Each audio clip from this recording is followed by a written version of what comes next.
We've now finished 2 years of the War of Independence. In this war, Israel astonished in its actions and smote our enemies.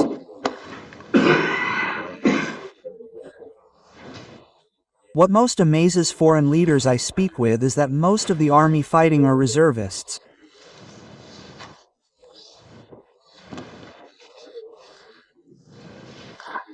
The regulars do amazing work, but what impresses them most is that hundreds of thousands of the fighting force are, in essence, reservists. They give their all, and we must give them everything.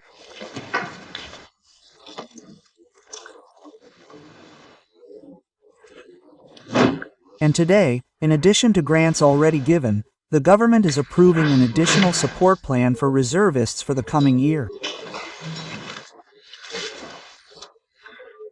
totaling 1.2 billion shekels. This plan will reward soldiers according to the service, especially our fighters. They're on the front, and we stand with them, and we'll keep supporting them. I thank the finance and defense ministers for their great combined work bringing this support quickly.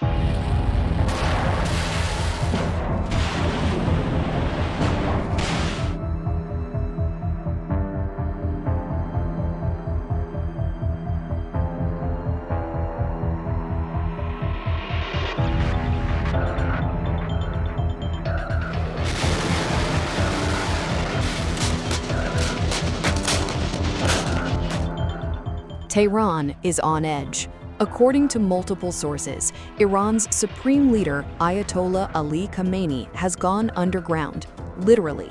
According to officials close to the government, Khamenei has moved into a fortified underground shelter in Tehran after his own security chiefs assessed that a U.S. strike is no longer theoretical, but possible at any moment. The facility is described as a hardened tunnel complex built for wartime survival. For a regime that projects absolute control, this move signals something far more alarming: fear at the very top. According to Iran International, the day-to-day control of the Supreme Leader's office has now been handed to his son, Masoud Khamenei. He is reportedly acting as the main conduit between the leader and Iran's executive branches. When a system built on strength and permanence shifts authority in this way, it reflects deep concern about survival.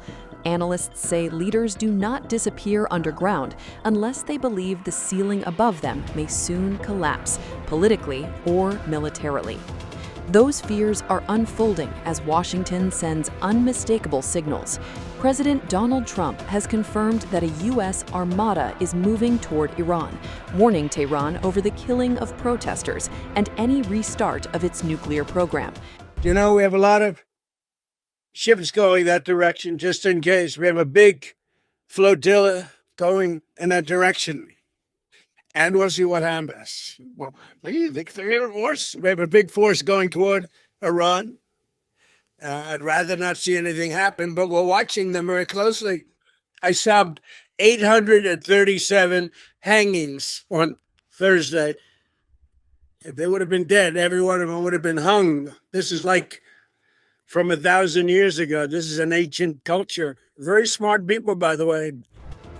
The aircraft carrier USS Abraham Lincoln and 3 destroyers have left the South China Sea and are now operating in the Indian Ocean, bringing nearly 5,700 additional U.S. personnel into the region.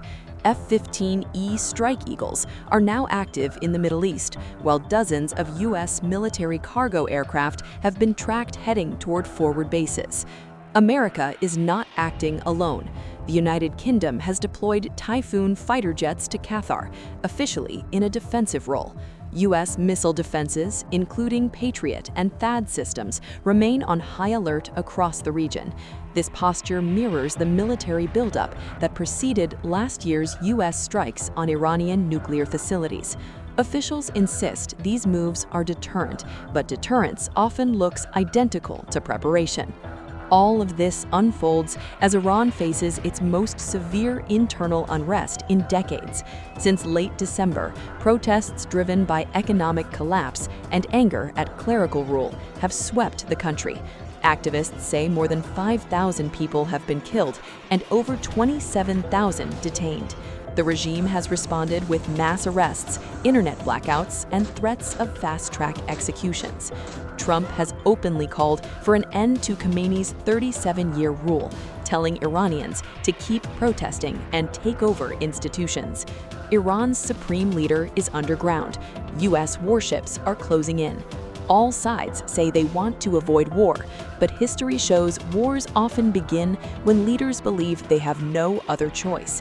Whether this is brinkmanship or the final phase of deterrence, the message is clear.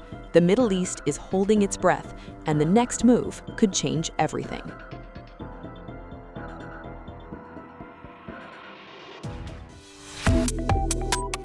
Subscribe to One India and never miss an update. Download the One India app now.